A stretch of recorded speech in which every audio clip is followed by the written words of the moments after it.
Good morning. Hello there. We were busy with the Enneagram workshops, and often that leads to new discoveries. And flowing out of that, people were talking afterwards and saying, to a large degree, they feel confused. Things are busy changing in them, and it's almost as if certain markers or beacons in their lives are shifting. Is that normal? And I think it's a very important question to ask because it is part of the journey, and we thought of touching on that this morning. Yeah, I think when you embark on this journey, I think it is um, due to a search, like we were saying in previous conversations, to fill a void that you are feeling.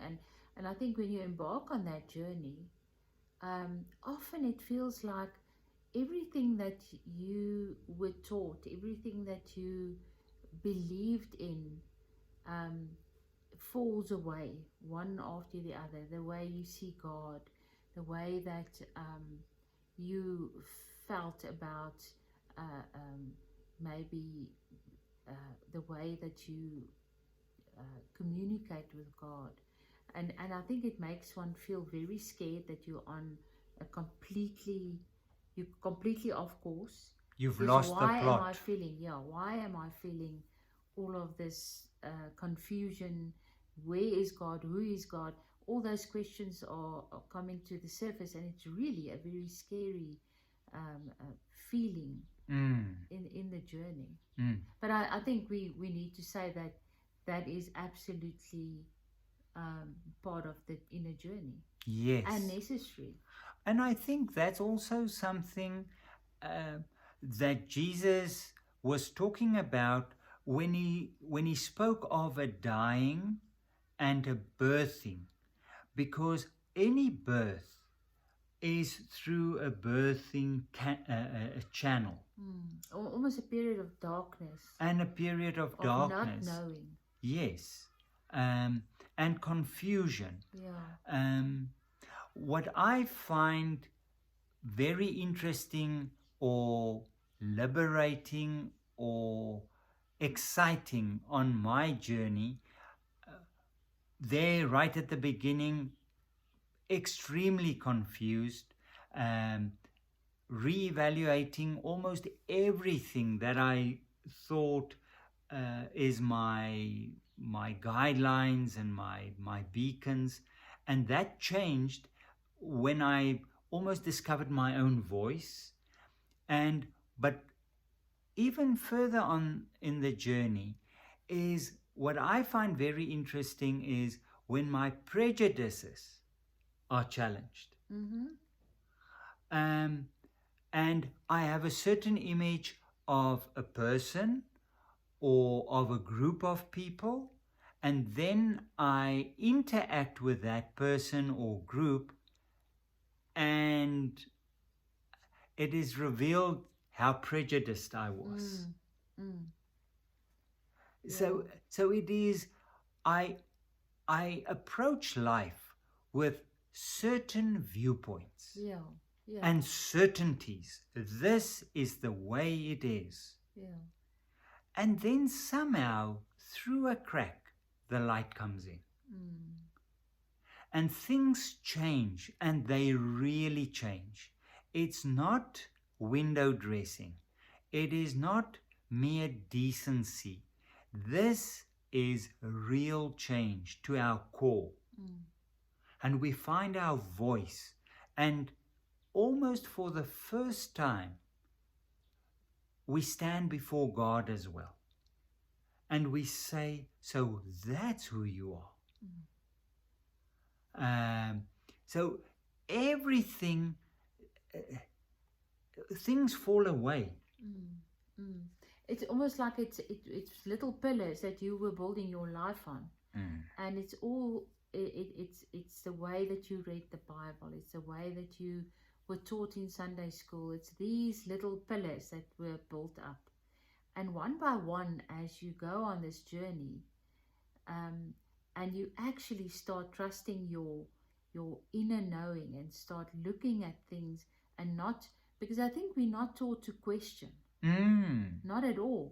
um, and we also have this belief that we should know, we Mm. should have some And there must be absolute certainty. absolute certainty. And I think what I've discovered on my journey is how little I know and how little I need to know of God, Mm. to be in a relationship with God, to be in this big mystery that is God. Mm. So it's also a coming to a place where you can accept that you can be very confused and still feel safe in God.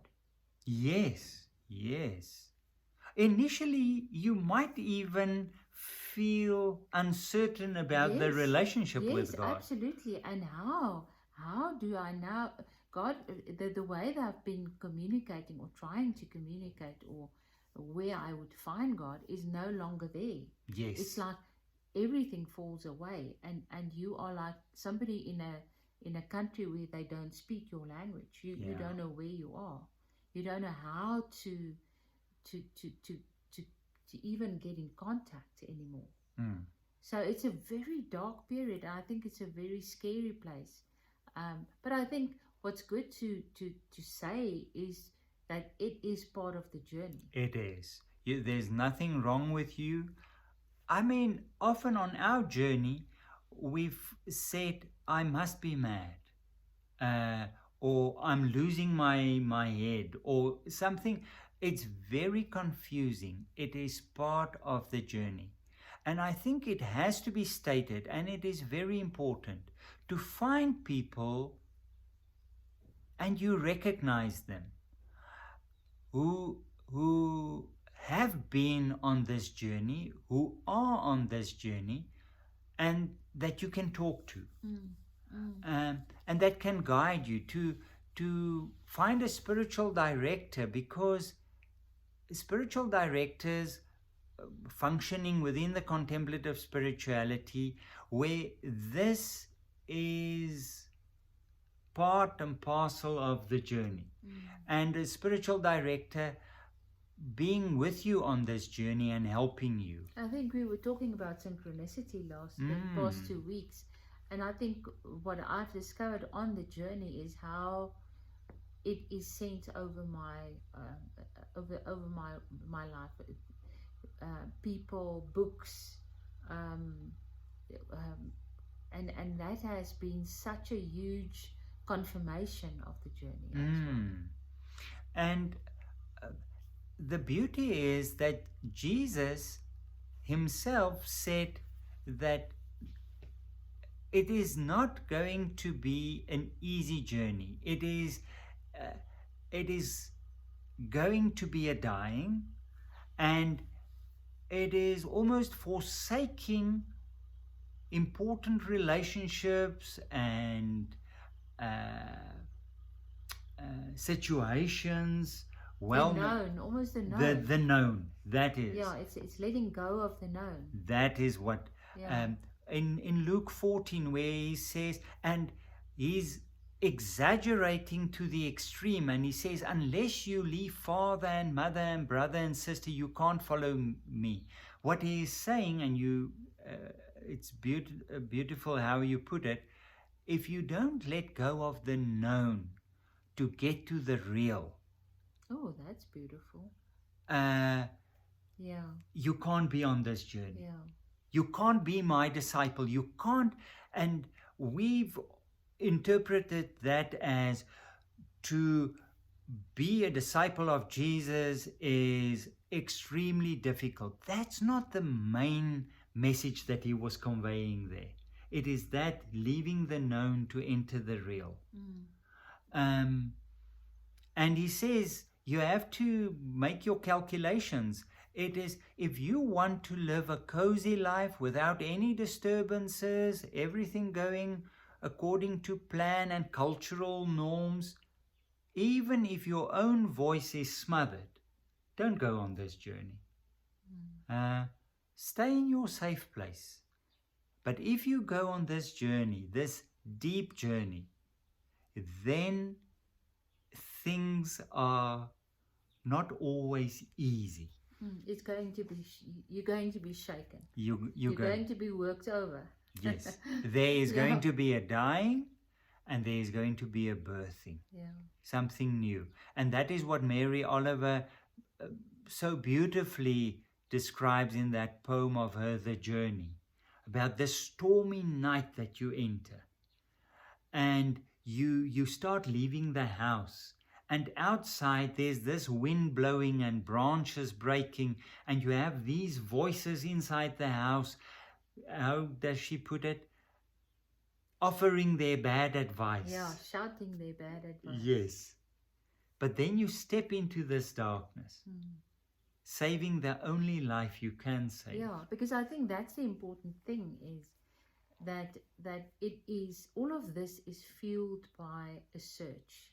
Yes. By a desire for more, for deeper, for, like you said so beautifully, for real. And I think that is often no longer negotiable when you are at such a place where you are looking for that. Yeah. And I think Jesus just wants to make sure in that chapter that people know that there's a difference to simply walking, following behind, or really living his life. Exactly. And I think that's what it's about. Yeah. Yeah. So people, if you're in a difficult situation, it isn't always easy. It can be very confusing, but it is also very exciting, and it is part of something opening up and expanding, and it is very exciting. And I think also to really trust your inner knowing, to learn to hear that, to be able to discern that, and to know that you are not alone on that journey. And I think that's where getting somebody to talk to helps a lot. Yeah. May you have a lovely week, and we talk again next week. Bye-bye, everybody.